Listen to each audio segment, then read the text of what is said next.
Hi everyone, welcome back. If you're new here, my name is Tams and I create content that encourages a well-lived creative life. However, once a month, I'm trying to do a tea chat style video where I bring you up to speed on all things that are happening in terms of paper Tams and I answer your questions. I've got a lot of questions today that I received after the last tea chat. And one of the first things people wanted to know is what type of tea am I drinking during these videos and what is my favorite tea during the holidays? Well, for today, I've got my favorite Christmas mug. I use it all month long, wash it out every day and reuse it for coffee and tea and everything. And this is an Emma Bridgewater mug. And then the tea I'm enjoying is my own favorite homemade tea that I make. I call it the Cortland Cottage Christmas tea, and I've got a recipe for it. There's a link below. It's on my latest newsletter, but the link will take you right to it. You don't necessarily have to be a subscriber. And it is something I had growing up as a child. My grandmother called it Russian tea, and it's just a homemade tea brew. You make it with Tang. And it just represents all things Christmas for me. It's one of my favorite things to make during this season. Okay, so what is happening here at Cortland Cottage during the month of December? A lot, probably just like you. There is a lot of hustle and bustle getting ready for the Christmas holiday. And in addition to that, I like and strive to take off some time toward the end of December. Definitely the week of Christmas, I'm planning to take off a lot of my marketing type work. And the last week of December, I use as a reset week because it's the end of the quarter. So that means I'm trying to get as much done as I can until that first week of December. And I'm trying to prepare some things for January. So it's really busy around here. In terms of paper Tams and letter writing and planning and things like that, December is quite busy because those of you who are like me and you are in the planning world and you love your planners, you have probably already received your new planner for the new year and you're busy setting goals and getting some ideas on how you want to approach the new year or the first quarter of the year. So it's a fun time for people like me that love our planners. In terms of letter writing, this is the time of year when I'm sending out a lot of holiday cards. If you have not received a card from me yet, there's a few viewers that exchange mail with me. They're coming. I'm a little behind, but your mail and all types of mail is starting to come in. So I will plan to have a letter writing video for you next week. In addition to holiday cards, one of the things that I have done this month is I volunteered at a local school and helped them celebrate National, or what they called World Letter Writing Day. It's something they celebrate in the month of December. And I was not allowed, which is very understandable. I did not take any videos or anything like that of any children because it was not, I did not have permission to do so. But the school has an Instagram channel. If you'd like to see some photos from the event, I will link their Instagram channel below and you can go take a look at it. If I know some people were wondering what all we did. It was a day-long activity. Every single child from the grade 1 through 8th came through the library and we did some type of activity involving letter writing, and we had activity tables set up. We had an analog table set up with a word processor and a very old typewriter, and then I had a wax seal station set up for the older kids to practice making a wax seal. So those photos are on the school's channel, so that will be linked below if you'd like to see those. Okay, let's jump on into the questions. I have several that I have received. The first one is I was asked about goal setting in general, and someone had seen, I share a lot of videos around my Hobonichi cousin, and I share monthly goals and how I set those, and I've got categories. And someone asked me how I actually determine those categories. Well, I do a whole exercise that involves a scrap notebook and some mind mapping and some list making. And I have such a process that I am actually teaching that process in January at the Paper Seahorse. So if you're interested, I'll put a link below to that. But really, I'll tell you my categories. It's up to you, and you do this exercise that determines these categories. But my categories are, number one, wellness, which includes spiritual, mental, and physical wellness, as well as my environment that I'm in. The second one are my immediate family. The third one is my community. The fourth one is my work, or all things that pay me money. So those are the four categories that I have, but I have a whole process that I do that helped me to come up with those several years ago. And I have been developing that quite a bit over this past year. You've probably seen some changes throughout my planner. I've been trying out some things, and that is because I really wanted to share with people how they could better set realistic goals and not necessarily just a New Year resolution. I don't really do a New Year resolution. I do quarterly quests, and there are certain things within those categories that I'm trying to tackle each quarter. I was also asked if I have any experience with the Hobonichi Weeks in addition to the cousin. The Hobonichi Weeks planner is a smaller planner. And yes, I have used one of those in the past, and I tried to find it. I thought that I had saved it, but apparently I no longer have it. That was probably about 6 years ago I was using that. And I loved it. I loved the paper and everything. But at the time, I needed more space to take notes every day, because I like to not only plan, but take notes and do a little journaling.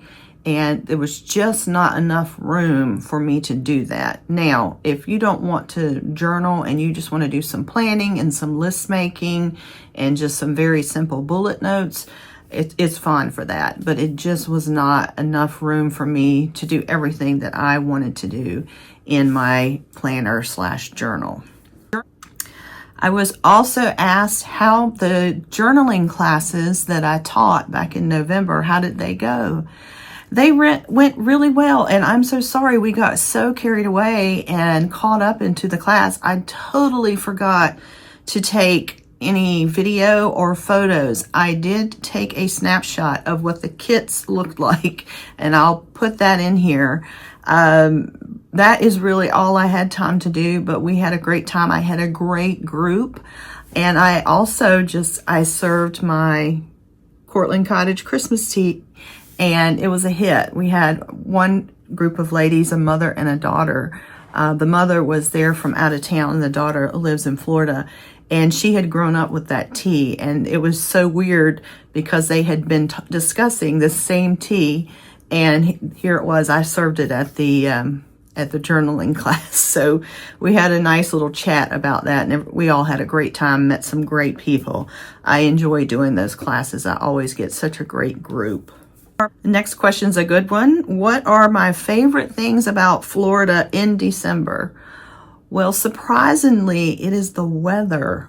We do not have a traditional Christmassy white Christmas setting here in Florida. It's very sunny and beautiful, and this is a time of year where we're going outside and locals at least, we're going to the parks, not necessarily going to the beach. I mean, you could. I like to go my favorite time to go to the beach is actually January. Now, I don't go swimming. I love to walk the beach and go shelling during the month of January. But to me, the weather is my favorite. It's a wonderful time to go on little trails that we have throughout Florida and just be outside. It's so nice having maybe a fire pit in the backyard in the evenings. I sit on my neighbor's back porch several days a week, and this time of year it's just so beautiful. We can see the moon rise from her backyard, and it's so nice. I was also asked, how is my garden doing? What is the garden like in December? December is very quiet. Now, if I had roses, this would be a great time for some roses to be blooming, but I only have one climbing rose and it's not blooming. The things that are blooming, I do have some zinnias that I planted that are blooming. I've planted a fresh round of herbs in my raised beds on the back patio, and they're doing really well. And we're not getting a lot of rain. We're out of the rainy season and we're down in the 60s and 70s just about every day. So it's, you know, on average in the 70s. So what we see this time of year, our grass usually dies. So we'll have a brown, I have brown grass where grass is because I don't continue to run the sprinklers during the off season. And, you know, we don't have a lot of flowers blooming too much. At least I don't for the things that I have planted. My plumbago is blooming. So it's just really nice and kind of quiet. And as the temps drop, what I plan to do this month is I am going to test a tube type flower called a ranunculus. So I am planting that in December in hopes of it blooming like around February. We'll see. They look like little roses, but that's a test that I'm doing. So I'm usually planting those right now or into November and right now, just a few to see if they'll bloom for me. January, February is one of my favorite times of the year because that's when my tea olives start to bloom. It's when my azaleas start to bloom. And my orchids go bananas like around February, March. So right now it's just a little quiet, but it's so nice to be outside. Okay, do I have any Christmas traditions? Yes. I am a big fan of celebrating the Advent season and the liturgical year. I grew up Methodist Episcopal, so we celebrated Advent, and it's my favorite time of the year. Sometimes we do have the candles on the wreath. I don't know if anyone's familiar with that, but if you are not, what you typically do is between Thanksgiving and Christmas, there's several Sundays that we call Advent Sundays, and you light a candle for that Sunday until Christmas. And I love that. I don't necessarily have the traditional candles up all the time, but I love to celebrate Advent Sundays. And I just do a little something. It's not anything crazy. So the first Sunday, what I did is I make an Advent calendar for my neighbor and her Boston Terrier. And this has kind of exploded over the years. I'll insert a photo of what it looks like this year. But every day there are special treats for her dog. And then there's a lottery, like a $1 or a $2 lottery ticket for her. So I love Advent calendars and the countdown. So I am doing that in some way every year. The other thing is when I'm home in North Carolina, I don't think we've ever not done this. Either when I'm home in North Carolina or if my parents are visiting me for Christmas. So I grew up in North Carolina. My parents still live in the same house. It's right on the border of Virginia. So if you draw a line between Raleigh, North Carolina, and Richmond, Virginia, we are like the center point right on the border. And I grew up every year, we had what's called Virginia Country ham. It's a very salty ham. I love it. We always had some of that. My mom still gets it from a special butcher in Virginia. And we always had that to make sandwiches. But on Christmas morning, we would have sausage biscuits made with homemade Virginia country sausage. And or homemade country sausage, doesn't necessarily have to be Virginia. And my mom still gets that from the same place, I believe. And it is just so good. When I was a little girl, my grandparents used to make their own sausage. They had a farm with all kinds of creatures and critters, but they did not do that my whole life. Just when I was a little girl, I remember having fresh sausage made there at their farm. The other thing that we do almost every year is play Scrabble. There is going to be at least one Scrabble game played or some type of game played during the Christmas season. Mostly it's Scrabble, over the years, since Bill and I got into the modern board gaming, we'll throw in a new game here and there, but it's mostly we play Scrabble. Let's see, Jasmine and Otis, do they have any Christmas traditions? Well, this is only my second Christmas with them. They don't really have a Christmas tradition yet, but they do. We have established a monthly tradition for them, and every month when it's bath time, they get a fresh, good scrubbing every month at the beginning of the month, and that's when they get all their medications, and they get a new collar with, with some type of theme. And this month, of course, they got their Christmas collars. So if I've got some photos, I will pop those in here for you to see. It's really cute. I don't know what it is about dogs, but every dog I've ever had loves it when you give them a collar or you put a collar on them. It's so cute. Last question, and we'll wrap this up. I did get a question from my last T-Chat. I share with you guys what my plans were for Paper Tams going into 2026. And someone asked a very good question. Does my business that I have pay the bills? All these things I've got going on?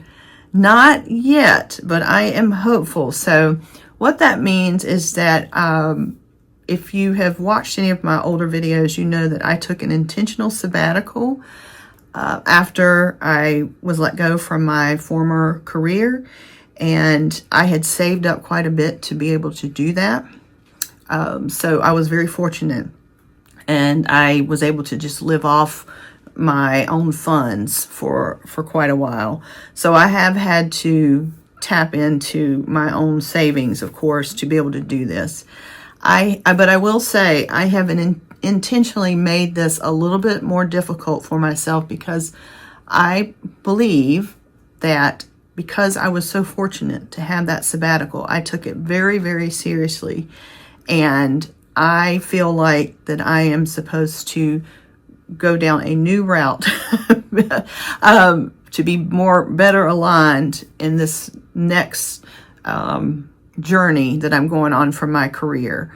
So I've been incredibly intentional about what I do, things that I apply for, people I work with, and I am in the process of getting a part-time job that's about 1 to 2 days a week, but I am very intentional about it aligning with everything else that I'm doing. So I've made this way more difficult for myself than it should be, but I had the time to do it, and I just took a risk. I'm taking a risk, and it's an expensive decision, but it's one that I think will be worthwhile later down the line. So maybe there's a fun part-time gig in the works that I can share with you in the new year. Who knows? We shall see.